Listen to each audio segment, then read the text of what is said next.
அனைவருக்கும் வணக்கம். நாம் இப்பதிவில் எதை பற்றி பார்க்க இருக்கிறோம் என்றால் பாண்டியர்கள். பாண்டிய மன்னர்கள் மூவேந்தர்களில் ஒருவராக கருதப்படுகின்றனர்.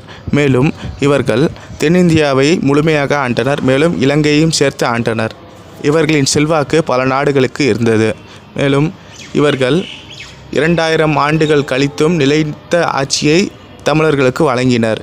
இவர்கள்தான் மூவேந்தர்களில் மூத்தவராக கருதப்படுகின்றனர். இவர்களின் வீரம் அளப்பரியது. 2000 ஆண்டுகளுக்கு முன்பே இவர்களின் ஆட்சி இருந்தது. இவர்களின் சின்னம் இரட்டை மீன் சின்னமாகும். மீனானது சாதுவான விலங்கு என்று நாம் நினைத்து உள்ளோம். ஆனால் அதுதான் தவறு. மீனானது இமைகள் மூட.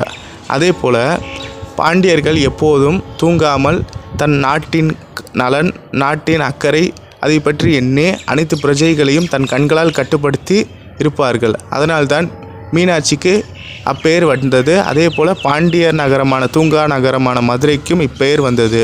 எப்பொழுதும் மக்கள் தூங்காமல் விழித்து கொண்டு தன் பிரஜையை கவனித்து கொள்வார் என்று.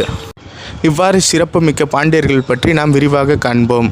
நன்றி, வணக்கம். மேலும் இது போன்ற பல கதைகளை காண என் சேனலை சப்ஸ்கிரைப் செய்யுங்கள். கூட இருக்கும் பெல் பட்டனை பிரஸ் செய்யுங்கள். எனக்கு தொடர்ந்து ஆதரவு அளியுங்கள் நண்பர்களே. நன்றி, வணக்கம்.